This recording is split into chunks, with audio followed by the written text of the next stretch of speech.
Welcome to the Empower Your Team podcast series with your host, Chloe Caron, founder and president of O2 Coaching.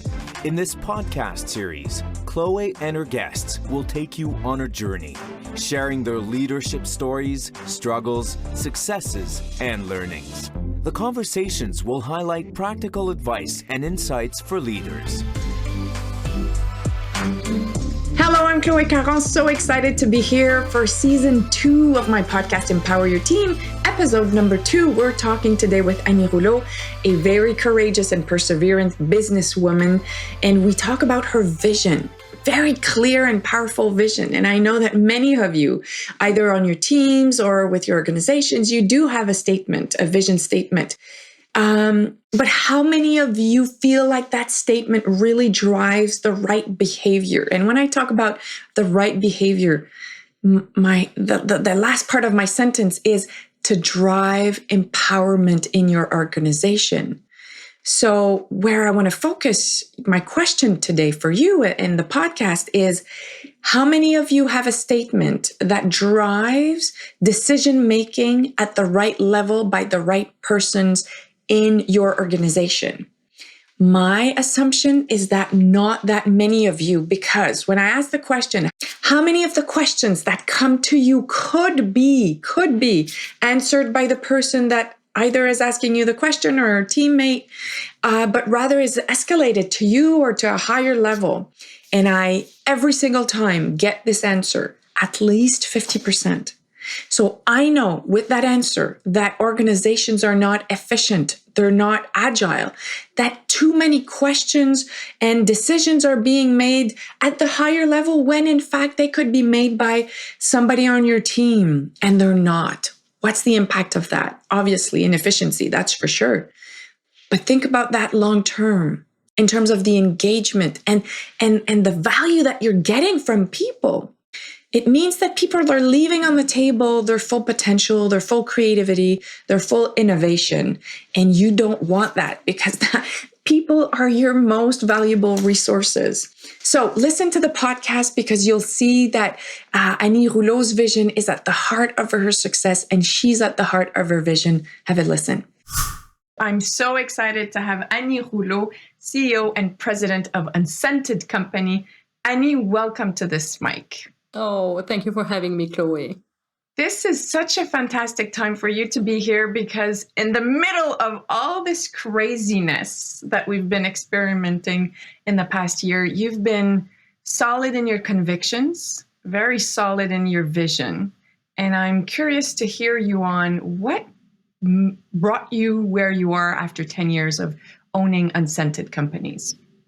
Well, you know what? 10 years goes by very fast. But when I started thinking about the business in 2011, the kids were 3 and 4 years old, and I decided to sit down and just write on a white sheet of paper what would be my next business.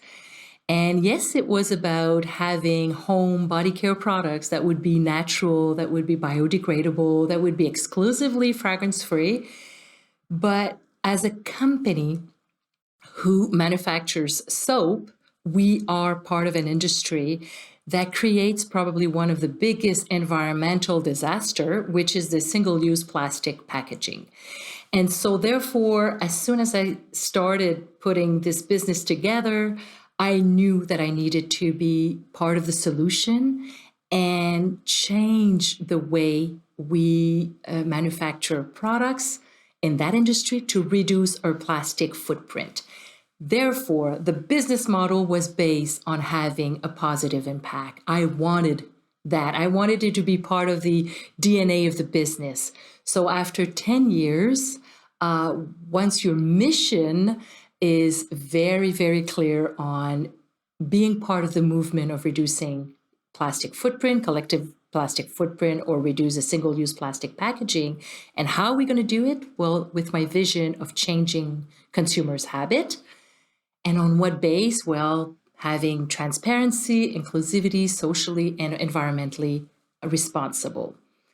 So for 10 years, it's as clear as that. So it was easy for me to build a business with those type of convictions. And it was easy, it seems, as I'm listening to, it was easy for you to really operate from your USC, your unique strategic contribution. So not only for your company, Unscented Company, but also for you as a leader and to operate from that space of really understanding the value you bring to your company. Yes, because I wanted to build a business on my value chain. I wanted to not just have a business, I wanted to contribute. So for sure, it comes more from inside me of truly wanting a bigger project. I did not want to become the leader in the world of dish soap. That was not the purpose of my business. So by doing that, you kind of want to create a business with more meaning, with that can grow to change the standards in the industry. So that was the purpose of building that business. Talking about building your business, some that may be listening might be saying, yeah, but how can you build a business by being sustainable? And so our theme today is resiliency for a sustainable economy. So how do you drive that growth and those profits while being sustainable? Like I say, you know what? If it's part of your DNA, you know you want to be a company that has a positive impact. And you know, with the 2020 pandemic, I realized that the choices I made really had a true meaning. Why? Because I do believe that a very strong, or the economy tomorrow will have to be strong, will have to be resilient, and will have to be sustainable. I think we've just proved to ourselves that we need to make choices that will make sure that, because we're not the first pandemic and it's not the last one. So to be able to go through that again, we must make choices. The choices I made was right at the beginning. I wanted to have local supply ship. So for me, that was just an objective. So locally, having all of my suppliers today, 90% of my suppliers are within 500 kilometers of my head office. During a pandemic, it makes entirely more sense to do that because you can really adapt quickly to any changes, any shortage. So you become more resilient. And it's more sustainable long term because you're putting the money inside your own economy. So for me, you're much stronger, you're better economy, and you're stronger if you make those type of choices. So yes, we can be resilient, we can be sustainable, and have great, profitable companies. What's been your hardest choice to make as the leader of the Unscented Company? What's been the hardest choice for you? Probably the hardest choice is that when you make those type of decision based on your convictions, you do accept to pay a little bit more. The cost is higher. So that's a choice you make at the beginning to kind of delay a little bit your profitability and not have it really short term, because you know down the road, if you continue with your mission, with your vision, and with your local supply ship, because I'm going to talk about that, I knew at the end of the day it would be better. To make choices on your conviction, you do have to delay a bit, and that's a hard choice.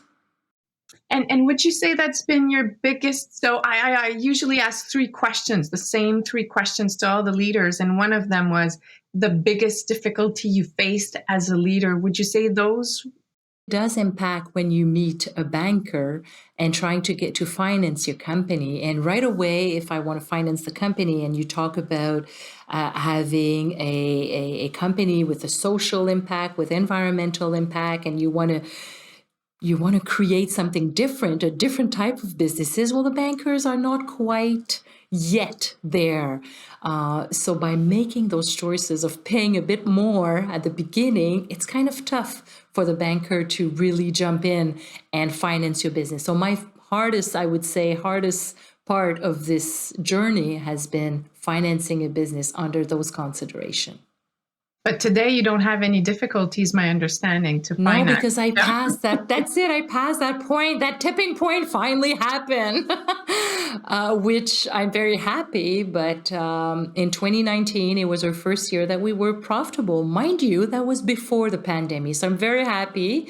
And then as soon as you become profitable, then the door opens up. And I've got great financial institution that will follow me now. And growth is really in your radar because you've seen such a big growth in 2020, if I'm not mistaken. Yeah, 2020, I have to say, we're going through a pandemic, a sanitary crisis, and I'm selling cleaning products. So obviously, the product became not just a good to have, it became a priority within all companies and consumable all the consumers. So yes, we did see a big growth 2020, but mind you, I don't want to attribute it only to the pandemic. I think it was kind of the perfect storm. It was 8 years of putting work in it, being perseverant, being convinced that I was able to do it. Then the pandemic comes in and it just kind of all blend together, and I had the best year. 2020 and definitely had a very good year. Part of it is due to the pandemic, but the other is just it was time. We had arrived to that point. And so it seems to me that there's a really wonderful message here for people that are listening to us that perhaps are feeling somewhat tired, somewhat overwhelmed, somewhat discouraged at times about what we're going through. How are we going to make it? What's the future holds for me and whatnot? What would you say to them to really stay focused? That's it. You know what?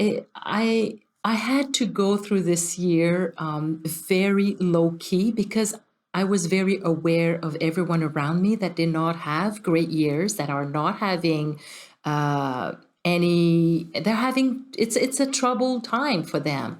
So for me, I kind of did not celebrate all the new milestone I had.